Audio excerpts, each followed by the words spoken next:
This show is listener supported. You can join us and help our show grow to support more adoptees by going to adopteeson.com/partner.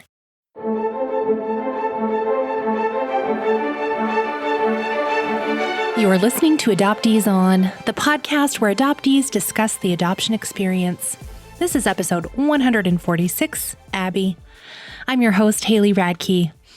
Today, we've got a bit of a different episode for you. We are going to start out with meeting Abby Forero-Hilty with her fascinating story, which I'm not going to spoil at all here. Next, we're going to shift into discussing the film Mum's the Word, and we even have a quick interview with the director and executive producer for you. As always, we will have some more recommended resources for you, and links to everything we'll be talking about today are on the website adopteeson.com. Let's listen in. I'm so pleased to welcome Abby Forero-Hilty to the show. Welcome, Abby. Hi, Haley. Thanks. How are you? I'm doing pretty well. Thank you. I don't normally ask people that, but we're in quarantine time as we record this. So I just feel like some of us are a little off kilter. Maybe that's just me. Sounds like things are okay for you. So that's great. It has its ups and downs, but I'm okay now. It's Friday. It's the afternoon, so I'm good. All right. At the end of another week in my house, check. Well, I'd love to start the way we always do. Would you share some of your story with us? Sure. So I was born in Bogota, Colombia, and I was adopted to the U.S. when I was about 2.5 months old. I grew up as the only child in a white family, just outside of about half an hour outside of New York City. So yeah, in the suburbs, stayed there for about 20 years and then slowly but surely moved abroad. And where did that take you? So first it took me to Scotland and London, where I finished my bachelor's and then completed my master's in London. And then I met my husband there, who's Swiss. And so then we moved to Switzerland and lived there for 20 years. And now I've been in Canada with my husband and our children for the last 2 years. All right. We're practically neighbors. We're a few provinces away from each other. I'm in Alberta. And I'm here in Toronto. Yes. Okay. So I'm curious about growing up as a Colombian adoptee in New York. What was that like in a white family? I would say for most of my childhood, I remember having a lot of sadness about the loss of my family, not knowing who my mother was, not knowing if I had siblings, not knowing the reason why I was adopted in terms of the reasoning behind my first family not being able to keep me. So that was hard to deal with. Also, my adoptive parents are white and Jewish, and they had a very small circle of friends that really reflected their own background. So I didn't have any Latino friends. That's just not where our family tended to socialize. So it was quite racially isolating growing up.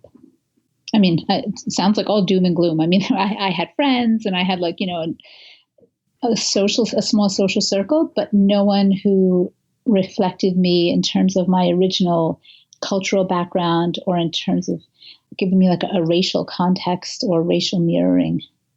So what drew you to go abroad and leave what was known to you?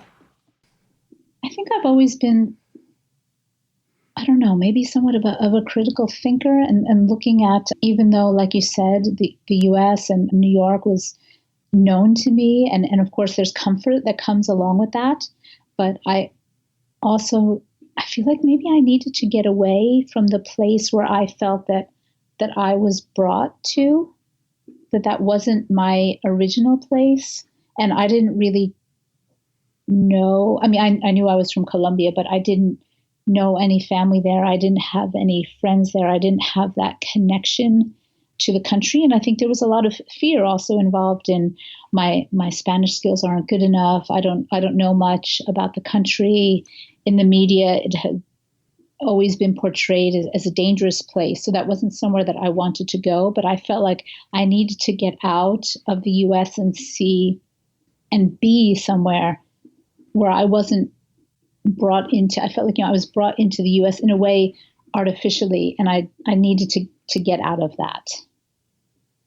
Did you ever consider searching for your first family?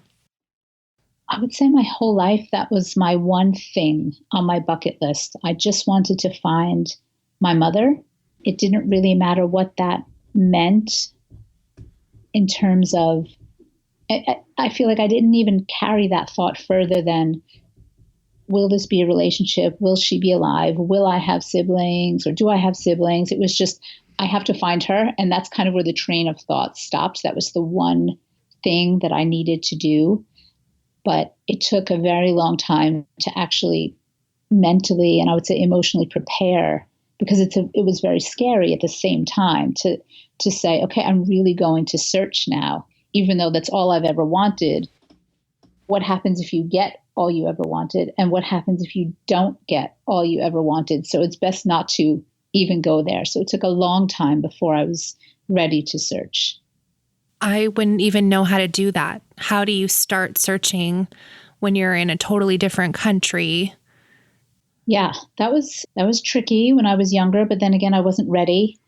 When I was 18, I think I asked via the international social services worker who handled my adoption, I asked for my birth certificate from the orphanage in Colombia. And it took them about a year. I had completely forgotten I had even asked for it. And then they sent me a photocopy in the mail a year later.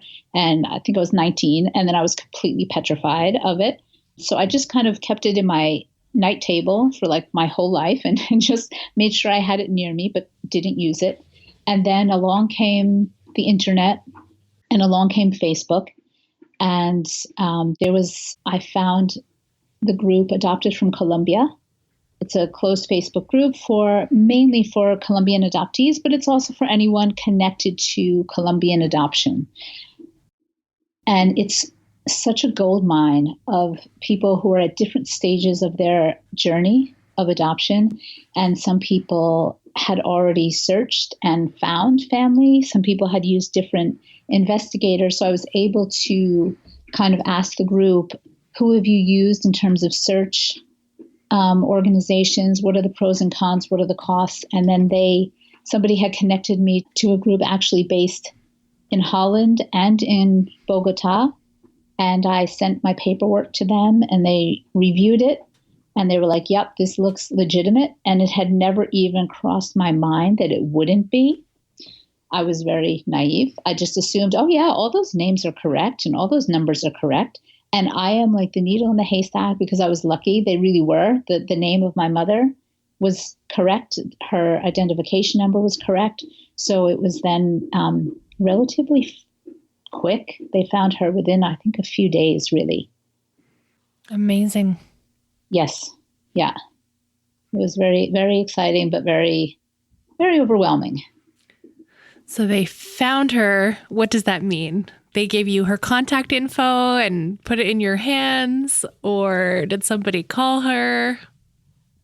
So they called her and they said, somebody associated with a foundation that you were associated with, 36 years ago is looking for you. So they kind of made it a little bit vague and ambiguous, right? Because they don't know the family situation of the person that they're contacting. And then, my mom was like, oh, so it turns out that I had been a secret. Nobody in her family, meaning my 4 half siblings, did not know about me. But she was so relieved that the secret she had been carrying for all these years, at that point, it was just over 36 years, had finally, been revealed. And they had sent her some pictures and she looked at me, she's like, yeah, that's my daughter, like everything seems to line up. So she made a video speaking to me. And then the search organization, they subtitled it in English so I could understand what she was saying. And just, she was so happy and so excited to see me. And she's missed me all this time. It was very loving. And within, I think, 1 or 2 weeks, she gathered her other kids around and told them, I need to tell you something. This is going to come as a surprise. You have a sister who, I wasn't able to raise, and she was adopted to the US, and she has found me, and she wants to, get to know me, get to know us. And yeah, so that's how it started. Wow. What's the age gap between you and the other siblings? So I am 4 out of 5. My oldest sibling, my brother, is 8 years older than me, and my younger sister is, I think, 18 months younger than me. Okay. So you're not like the oldest child sent away and then she started a family. You're the 4th. Yep. Okay. Okay. Not your average story, I suppose. Yeah. How did she keep it a secret? Oh, my word. Yeah, I mean, we've been in reunion now for 8 years, and there are still a lot of gaps in my understanding of the full story. And I think that's due to the language barrier, the fact that we also have obviously a large geographical distance between us. So I've been to Colombia 3 times since I found my family. So we've been actually together a few times, but it's never enough time to really get to all of these questions and all that nitty gritty. And when you are together, it's too overwhelming to only focus on that all the time. It's also about getting to know us as we are now and having fun together and trying to do, I don't know, like normal things together, cook together, eat together, just be together. So I feel like I haven't really been able to get all of my questions answered. And it's not so easy for me to ask those kinds of questions over the phone. And then there's always communication issues because the connection drops. There's dogs barking in the street there, or there's music, or the language is a barrier, especially over the phone when you can't see somebody. And there's only so many times I can embarrassedly ask, can you repeat that please? Or a little more slowly, please. And so, yeah, it's hard to answer all the questions. I'm curious how you chose to build your relationship with your siblings then. Were they welcoming and excited? I mean, I know there's more than one of them, so there's probably lots of perspectives. How has that gone for you? I have to say, everyone in the family has been so welcoming and loving from the absolute beginning. No one has been cold. Nobody has, questioned anything, at least not to my face, not that I know about. No, I mean, everyone's been so welcoming. I guess it's like with anybody else, right? So I'm meeting 4 adults and they're meeting me, my husband, my children. So if you just pick 4 adults that you previously didn't know, they might not all become your best friends, and they're probably not all going to become your worst enemies either. So there's a scale. So I would say I definitely have the closest relationship with my younger sister. Maybe it's the age, maybe it's, I don't know, that's just how it is. But yeah, I speak to all of my siblings, some more than others. It's difficult. It was difficult when I was living in Switzerland because then we had the 6-hour time gap as well, 5 or 6 hours, depending on daylight savings time. Just the telephone communication is different. Language barriers is difficult.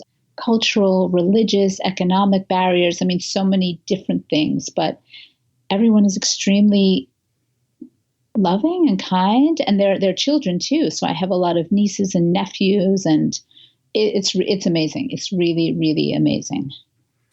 I love that. Yeah, I'm so lucky. It's really interesting to me, especially with transnational, international adopted people. I feel like reunion can be just so challenging. Sometimes it's just absolutely out of reach. There's just no information and totally out of reach. And then when you have all those challenges, just as you said, the economic and all of those different things, like it's like sometimes you get the happy reunion moment and then there's nothing good after that. So I love hearing a positive story. And you said it's been 8 years. Yep. This March was 8 years. Amazing. Amazing. I'm curious. So as you've been in reunion and maybe prior to that, how have you explored your Colombian heritage, and what has that meant for you in terms of how you see yourself, how you see the world, undoing some of the things probably that you were taught as a child? Can you talk about that for a little bit? I think it's always been with me, and it's always been noticeable, right? So I'm the little Colombian girl, and it's obvious that I am not the, let's say, biological child of my adoptive parents. It didn't really bother me too much in ways that I specifically remember growing up, except for the fact that I was a little bit afraid of like other Latino people because I didn't have the skills, the language skills in particular. I didn't even know what the Colombian flag looked like or what kind of food was eaten there because it just wasn't part of our household. But I always had a necklace that my mom had brought back, my adoptive mom had brought back from Colombia from when she adopted me. And that was and remains so precious to me. And it's funny when I look back at the pictures of myself from when I was little, and I always had this necklace on, and it was just kind of like always a physical sign to myself and to the outside world that I was more than, I don't even know how to explain it, that this was such a part of me, even though I didn't really have the language or any of the things to back it up, but it was a feeling, and it was always there. And I remember when we were I think we were 13 in junior high school was the first time that we were offered a second language at school, and it was either French, German, or Spanish, I think. And of course, there was no question. I was going to take Spanish because, of course, someday I was going to find my family, and then, of course, I was going to have to speak to them in Spanish. So it was so part of who I was, even though it was a missing part of who I was. But I was always trying to fill in those gaps a little bit as much as I could at the age I was at. And then I want to say maybe a good 10 years before I found my family, when I was reviewing the birth certificate that the Colombian orphanage had sent to me, I was looking at my original last name as was printed on the paperwork. And in my naive mind, I just, like I said earlier, I assumed that name was the correct name, that was really my original family name, Forero. And I said, I really feel a connection to this name. And by then I was married, but I was like, I really want to keep my first name, Abby, which was given to me by my adoptive parents. And I have my husband's last name. And now I want to integrate my original last name so that I kind of have three names that reflect the three different things that really make me who I am. So I legally changed my name about 10 years before I found my family. It was just part of like reclaiming my identity and almost refusing that the whole,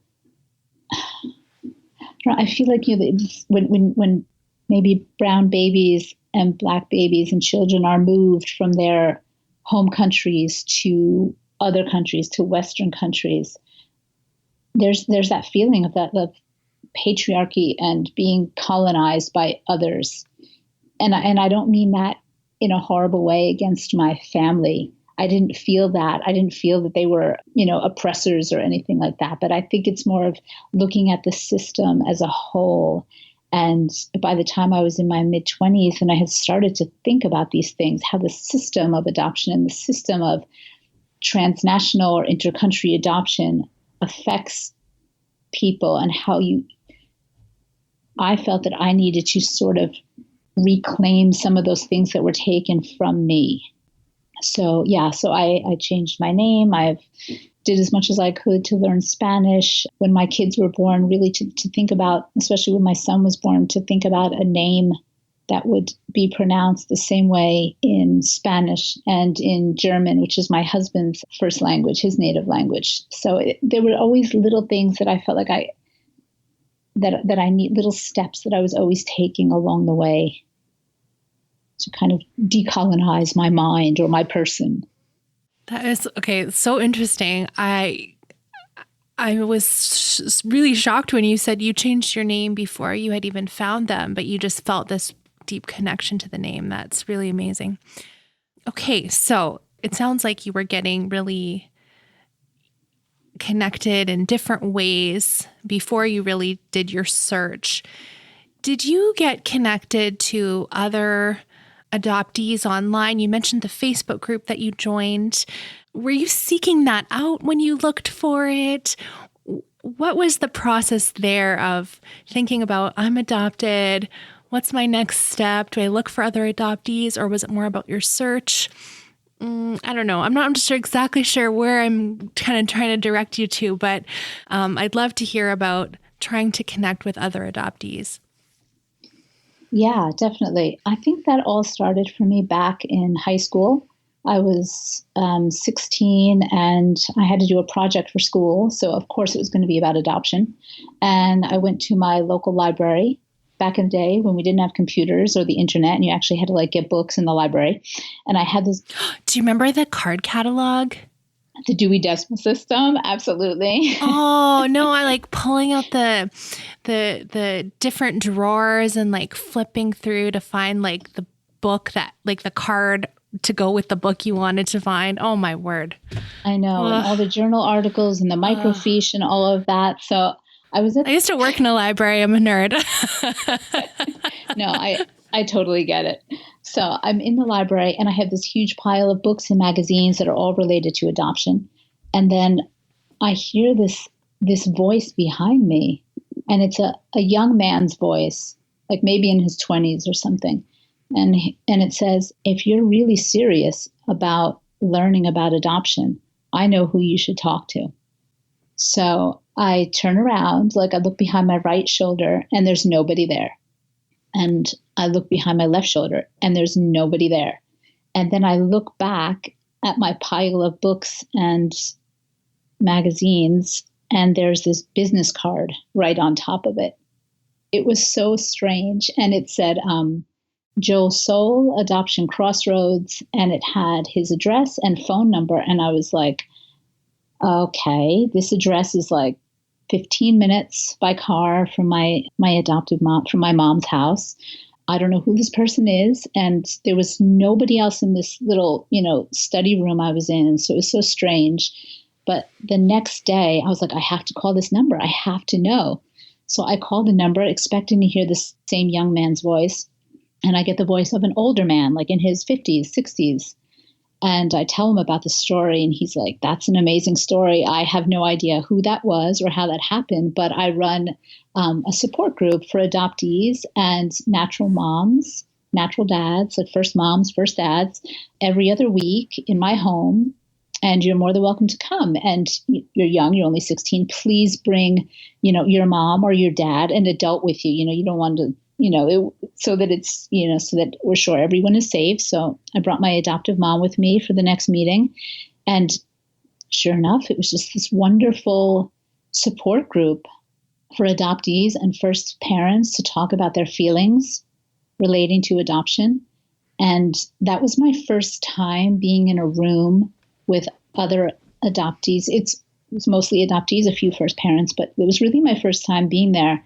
And I felt so much comfort and for the first time, so much validation. And, not only were my feelings being validated, but everyone else's were too. And it was like the beginning of the rest of my life.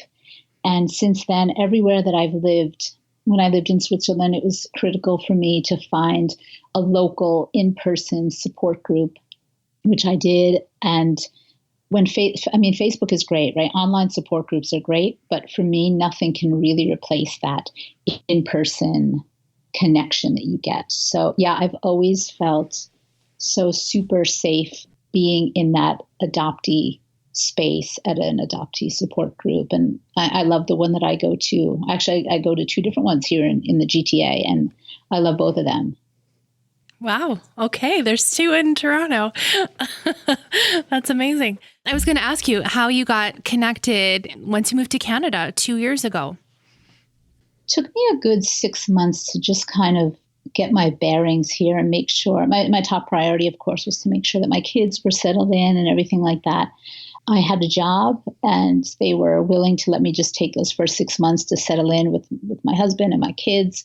So that was great. And then once, real life kind of started and work started up and the kids were in school and I felt like everyone was settled in, I was like, okay, now I need to find myself, my adoptee group. Where are my adopted people here in town?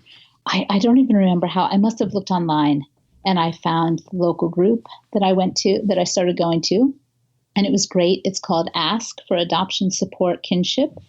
And in that group, I've met a lot of really good people who tend to connect. I think we're such a unique community and a tight-knit community. And then through each other, you hear about different things that are going on locally and even, further abroad than locally. But you get these little connections. Oh, there's an event happening here. There's something happening there. Oh, maybe you should speak to so-and-so who's not here tonight. But I think that, you two might have something in common. So, yeah, it's been so good getting involved with the community here. I love that. So good. Okay, so we're going to shift a bit because today we're talking about this really amazing documentary called Mom's the Word. And it's really telling the stories of first mothers from the Canadian baby scoop era.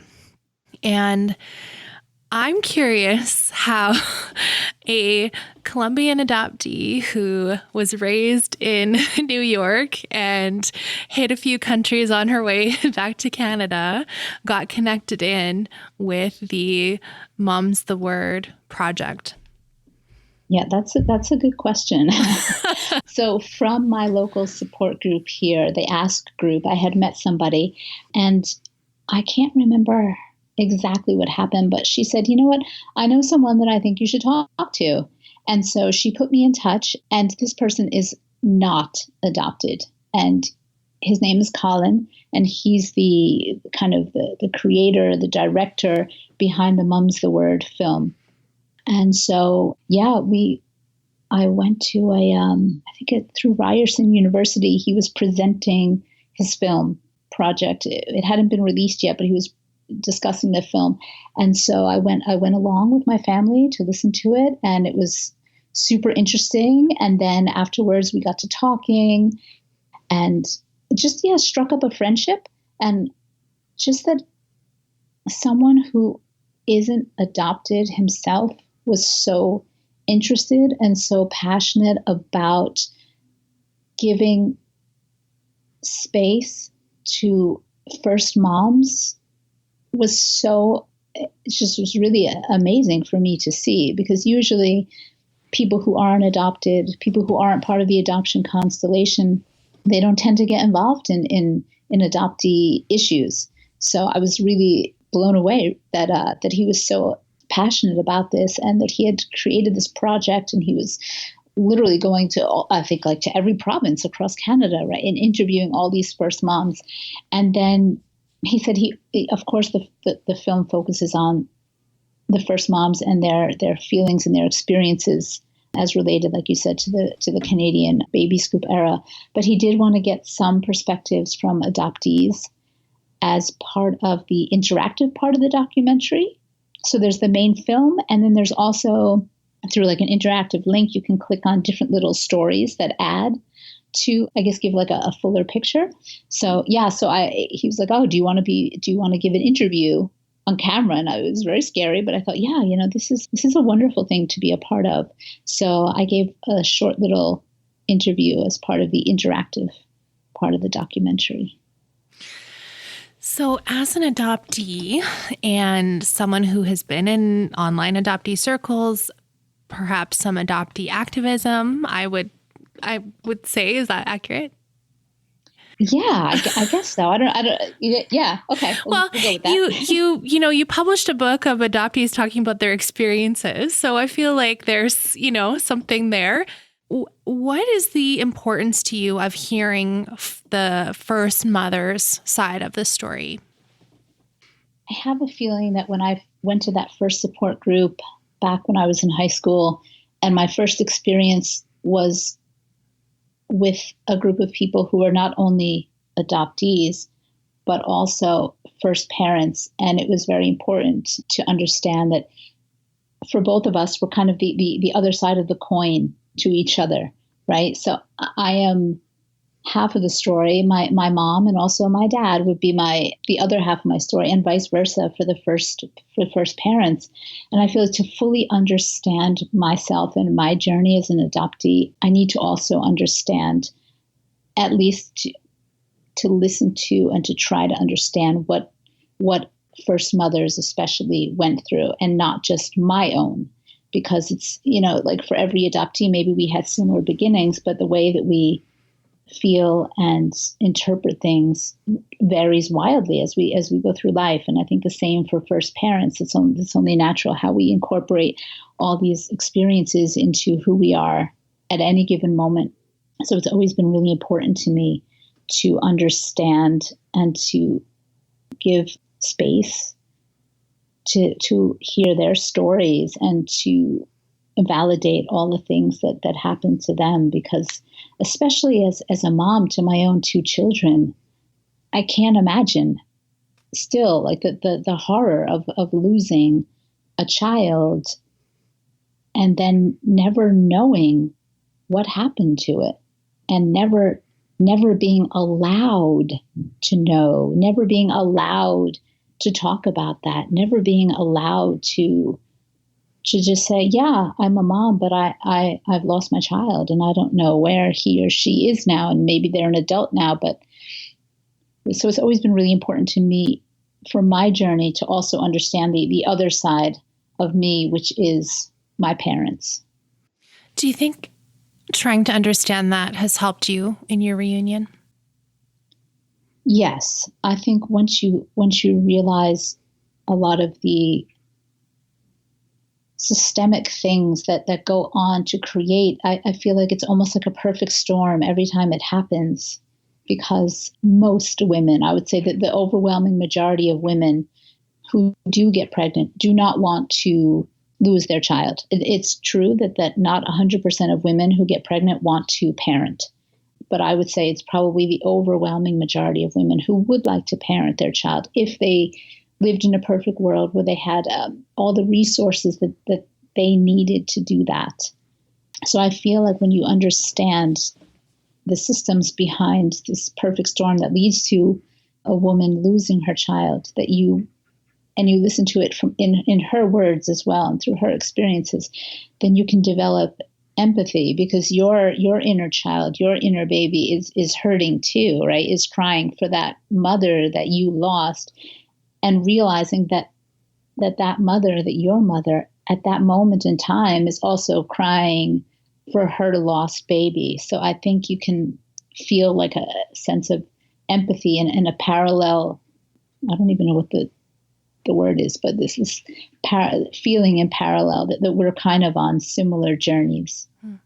So I had I'm going to say traumatizing experience last year when a friend and I, both of us adopted, and both of us have had our first mothers cut our reunions short and with no explanation. We've both been ghosted. And we were presenting about the adoptee experience of exactly that, being, ghosted by your first mother. And there was a first mother in the room who got terribly upset with what we were saying and interrupted our session and said some incredibly hurtful, just vile things to us. And I can still feel it just when I'm talking about it. I'm like, yikes, what a moment. Anyway, so I'm asking you, why is it so important for adoptees to learn from first mothers and their experiences? And you've so eloquently shared about that. Now I'm curious what you would say to first mothers, that might be listening, or first parents in general, why it's so important to listen to the adoptee side of that experience. first of all, I'm really sorry that that happened to you, that A, your first mother ghosted you, and that B, people that other first mother had made those comments. I mean, that's sad. That makes me sad. I think it's just important to understand, and like I said, not just about your own other half, not just about your own first mother, or if you're a first mother, not just about your own child that you relinquished, but to understand, to get a broader picture from more adoptees, from more first mothers, because I think all of us who have been separated because of adoption went through trauma, different kinds of trauma, various kinds of trauma. And like I said, maybe we all had similar experiences, but then how we interpret those and how we react to those traumas and those experiences can vary a lot. So, if you take 10, or 100 first mothers, they've all experienced trauma, but then some of them react, and everyone reacts in such a different way. So I think it's so important to understand why is my mother ghosting me? Well, maybe if I listen to other mothers and the experiences that they've had, maybe their adopted child or adult adoptee has done that to them, and maybe they don't understand that, but together maybe we can work through, there's a lot of anger, there's a lot of sadness, there's a lot of shame, there's a lot of guilt, a lot of fear. And those negative emotions, I think if you don't find a way to work through them and learn to react, I guess, not artificially in a positive way, but to somehow channel that energy, that negative energy, into something more positive, then it would cause behaviors that hurt other people. You think you're protecting yourself, but I think you also are still continuing to hurt yourself when you kind of put up a barrier to your other half, if that makes any sense. That totally makes sense to me. I love that you shared some of those points. When I was first really exploring what coming out of the fog meant and trying to understand why my mother ghosted, and when I heard stories of first mothers, that really helped me, soften my heart towards her and really understand, just as you said, those places of shame and pain that she likely experienced.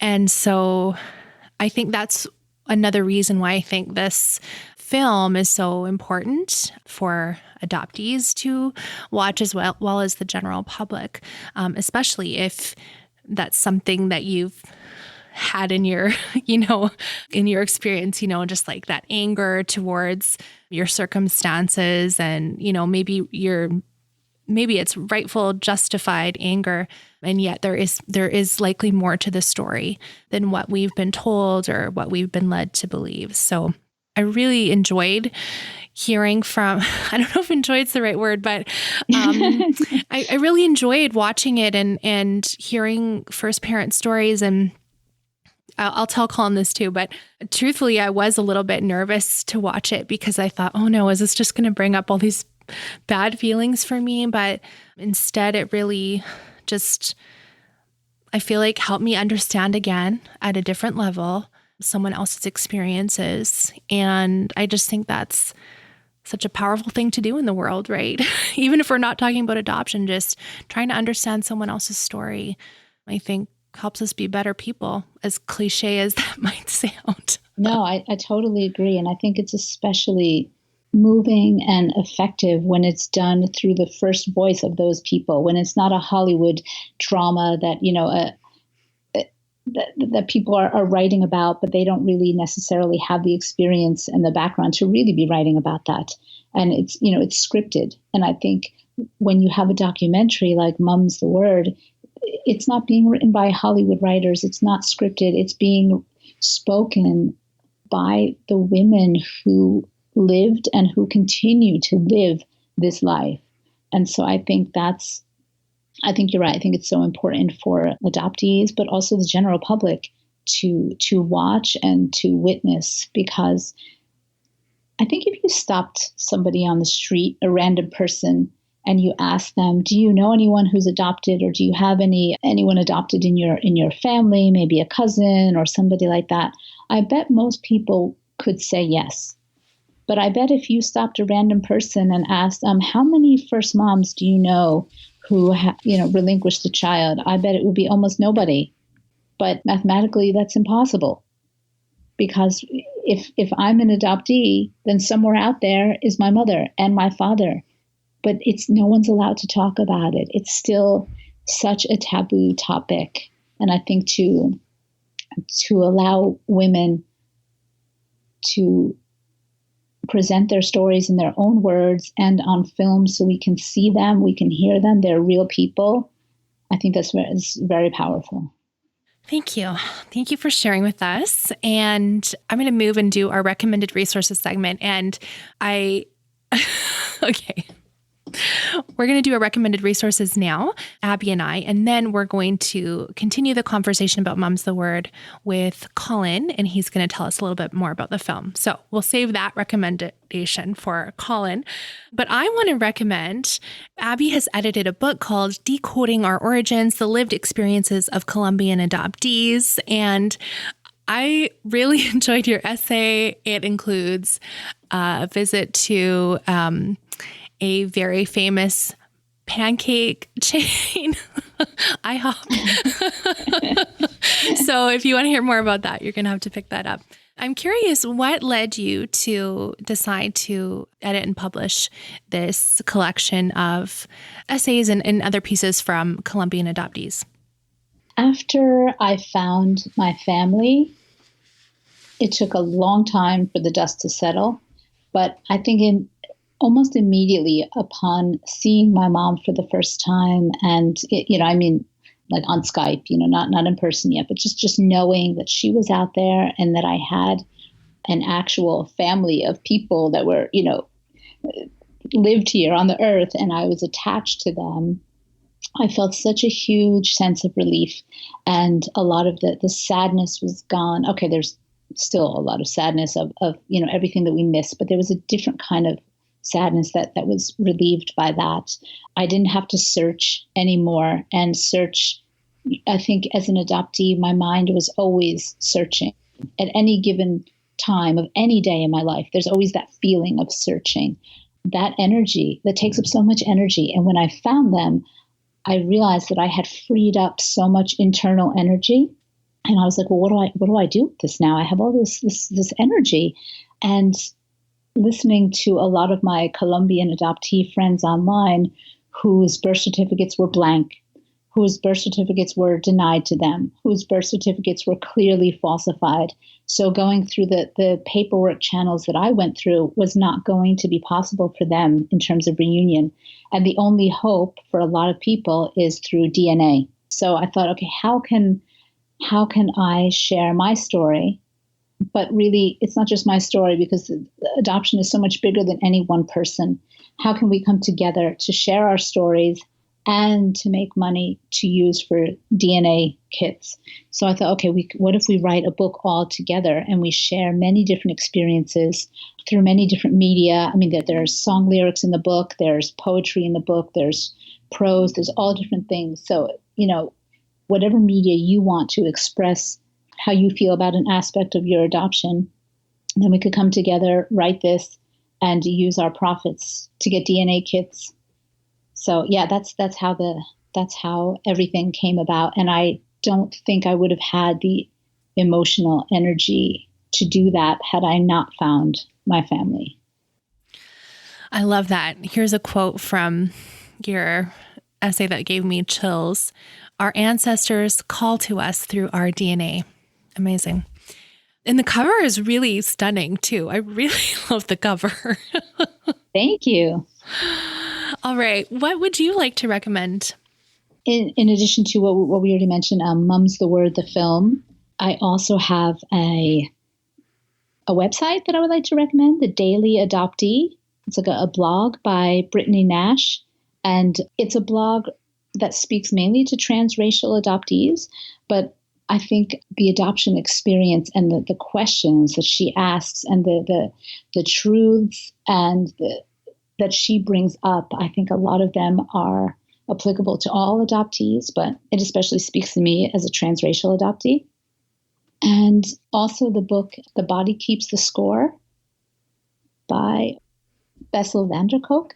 Yeah, I think that's how you pronounce it. It's a book that I read in the last year, and it's about how the body stores trauma.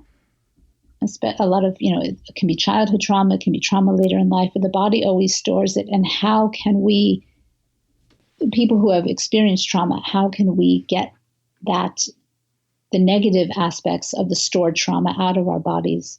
So to me, that's like one of my Bibles, really. I find it so inspirational to read different stories of different people and the traumas they went through and how they've healed, and how the different medical community members are really interested in this and looking for different ways of helping people to heal from trauma. Thank you. And I'm going to go back to the Daily Adoptee for a second.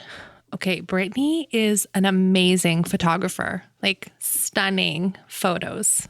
Yes. So if if that didn't sell you enough, check out that on Instagram. I'll link to it in the show notes because her photos are just so, so beautiful. Okay. Thank you so much, Abby. It was such a pleasure talking to you, hearing your story. And when I started watching Mum's the Word, the person who's sharing their story throughout, Bernadette, she is from Australia.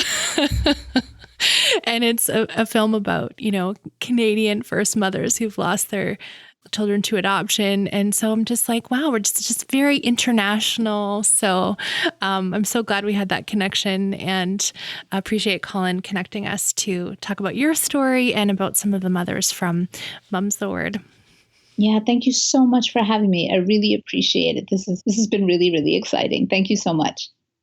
You can connect with Abby online over at decodingorigins.com, or she likes to hang out on Twitter at Abby Forero-Hilty.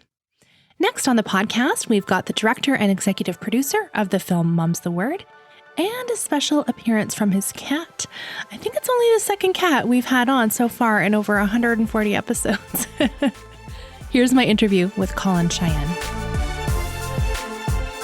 So I'm curious, Colin, what is your connection to adoption? Well, it's a rather long story, but I'll give you the short end of the version. So my family immediately has both lost and gained from adoption. But all of this started about 10 years ago when my family found a series of letters that were hidden in the walls of the basement of the house that I grew up in. And these letters were written in 1949 by a young woman named Orrin Whitney, who unfortunately, while living in Toronto, became pregnant out of wedlock. And in doing so, was put into a United Church maternity home and gave her child up for adoption. In an unbelievable coincidence, my sister-in-law showed these letters to her sister's stepdaughter, and she was immediately fascinated by these letters and realized shortly thereafter that woman actually was her great-grandmother. So there was an unbelievable kind of spiritual intergenerational connection, which I was immediately drawn to that story. And I'm actually working on a film about that story. But in doing so, I began to do research into maternity homes and learn about that kind of national project that operated for decades in Canada and across the world. And I began to become more aware of how those maternity homes have shaped my family as well. My grandmother was in a maternity home, and also my aunt was forced to give up a child as well. So these were things that I had never really put much thought into, and how they had shaped and constructed who my family was, until I began to really understand the deep impact that they had across this country.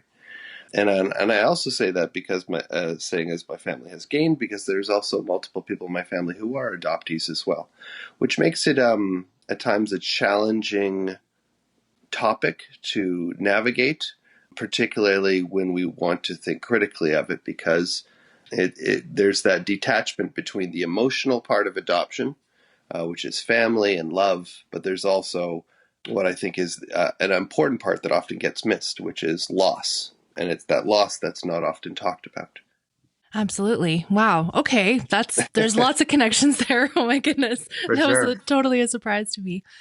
So after watching the documentary and, hearing from so many mothers of loss, a lot of adoptees that I talk to regularly have been unable to connect with their first parents or have been rejected from first parents. Reunions fail all the time.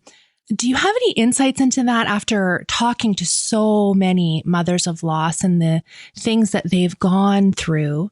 What would you say to an adoptee who maybe has missed out on a connection with a first parent because of rejection or secondary rejection?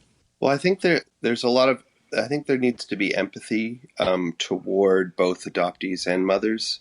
I think there needs to be patience on their part. And I don't know most people can understand the tragic loss that both parties feel and how that loss is never really supported in our society. It's never really nurtured or talked about. It's just a loss that is just silent. And so in saying that, I think a lot of people are not prepared for the overwhelming emotional response that people get when those lost can begin those connections. And I know a lot can turn out to be very poorly because there's resentment, there's inadequate support networks in place.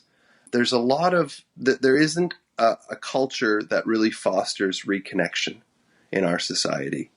And until we can begin to train more social workers and we can begin to get more people knowledgeable on this issue, we're going to fail a lot of people. Sadly, and I think that's sad to say. So one of the purpose of doing this project was to create some knowledge, create some understanding, both from a historical perspective, but also an intellectual and emotional level, that not only is there to educate the public, but is there to actually educate those who, social workers and the institutional side of it, churches as well, to help them play an important role in supporting mothers and adoptees. Mm-hmm. Thank you for that. I was watching all the Senate hearings and things when that was going on. So it was really interesting to see some of those clips in Mom's the Word. I'm curious where you think Canada goes from here. The Senate was like, you should do an apology, but there's sort of been nothing on that front as far as I know. So what do you think are the next steps? Well, my hope was that with all the hard work that Origins Canada has done to make those hearings happen, and all the work that Parent Finders has done, and all these great organizations that do so much important work, my hope was that things would land on sympathetic ears, and they certainly did. I was in the room during those hearings, and I could see the deep impact they had on the senators of that committee. It really changed them, and it really changed their understanding of this country that they are sworn to serve. However, after the report was released, and there's a lot to say about the report. There are some good things. There are things that could be better. However, there was really a great hope that this would be the beginning of change in Canada. I think the problem, though, and I'm going to use Australia as an example. I think Australia is really the best example of a country that took a deep introspective look at themselves and realized how they needed to change and how they needed to acknowledge it. And that came from having years of inquiry and taking a deep look at these institutions, church and state, and looking at almost on a case-by-case basis of all of the terrible things that happened. We didn't get that in Canada. We got a 3-day hearing, which was great, but unfortunately things have kind of stopped since then. And because at this point in Canadian history, we're not ready to really take a deep look at these issues, I think we've failed a lot of people. I know in terms of Indigenous 60s scoop survivors, I think we've done a better job than we did with this, but that's not to say that we've done a great job at all, because we haven't. However, these are questions we really need to examine, how we look at motherhood and how we look at family in Canadian society. And by re-examining the values that we place on that and the priority that we need to give to all mothers in Canada, until we do that, we're not going to get much farther than where we are, unfortunately. And it pains me to say that, but I think that's where we're at. I am optimistic that eventually there will be change. Unfortunately, many of these mothers are getting up there in age, and it pains me to see that they won't get the opportunity to get the acknowledgement that they deserve.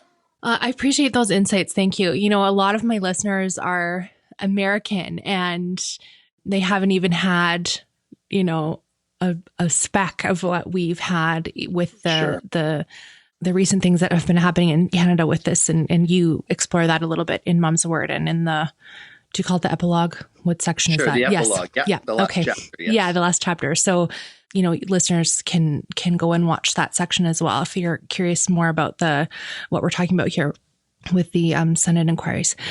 Anyway, there's a long way to go with adoption in general. And, a lot of what we talked about on Adoptees On is family preservation and the importance of that. And I think it is so critical what you said. A lot of people just don't even know that these things are happening. So what is one way we can support the film, encourage people to see it and learn about it? I mean, I think this is a great intro for people who haven't thought about these things before, not my listeners. My listeners, of course, you'll be educated by it, but I'm talking about their family members, people that they maybe haven't had conversations about, the challenging conversation about adoption. So what are the next steps for people like that?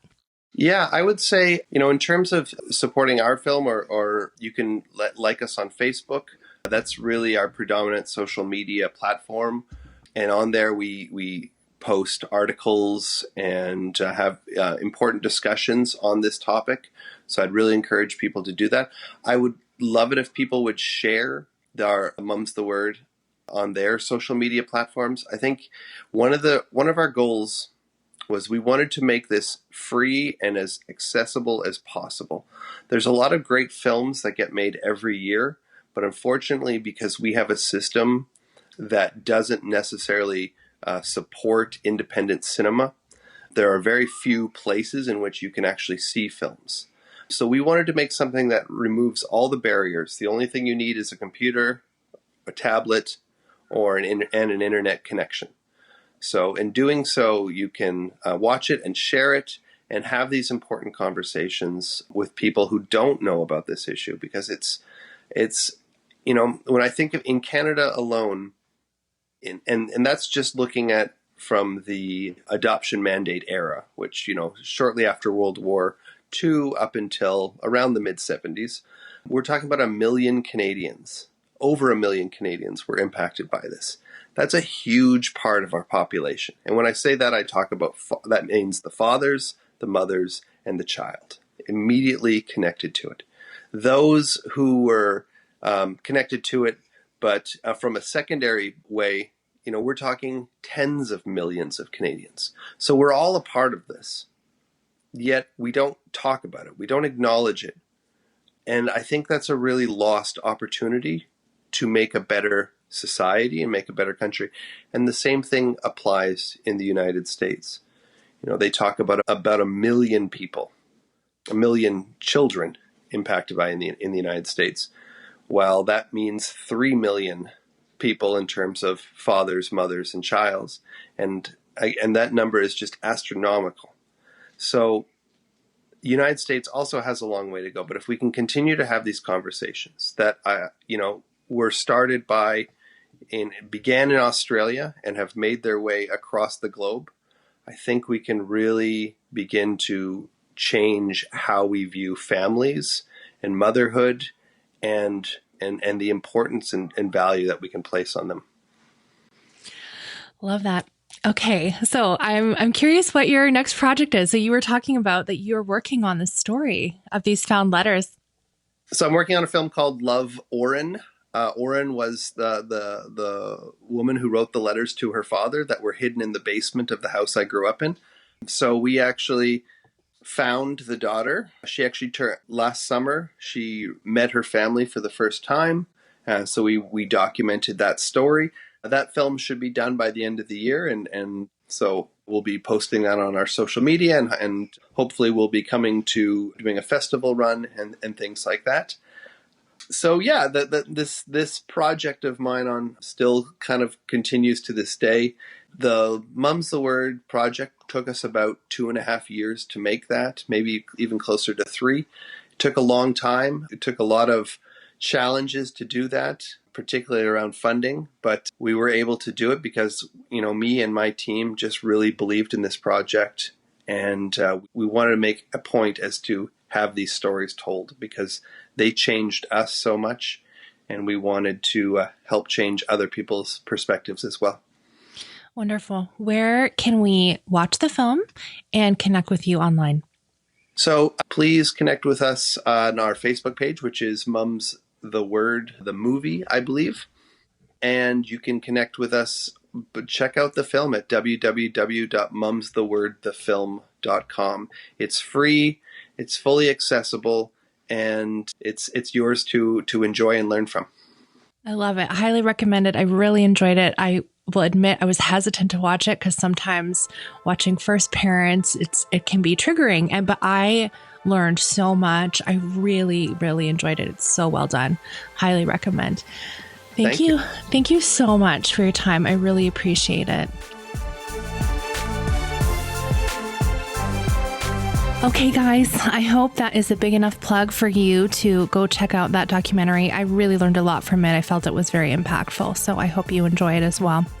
I am so grateful to have hit a huge milestone. We hit 150 patrons last week on Patreon. And honestly, I cannot do the show without monthly supporters like you. So I'm so thankful for you. Thank you so much for saying with your money that this show matters and had an impact on your life. And you want it to reach more adoptees around the world. I'm just so humbled and grateful and thankful. If you want to join my monthly supporters, you can go to adopteeson.com/partner and you can find more details there. We've been having some Zoom calls, which have been really fun because I get to meet more and more of my Patreon supporters and hear a little bit more of their stories and just get a real connection to who's listening. And I just love that. I've really been impacted by some of the things that they've shared with me on our Zoom calls, and that's just been really special. So I think we may continue those. We're sort of doing them just because of COVID and being in, some people are in lockdown and whatever. I know we're in different stages of opening, but that's sort of why I started them, just to have some more connection, because like most of our support groups are shut down for right now. So anyway, that's been really great. And so cool to connect with more adoptees in that way. All right. Well, let's wrap up.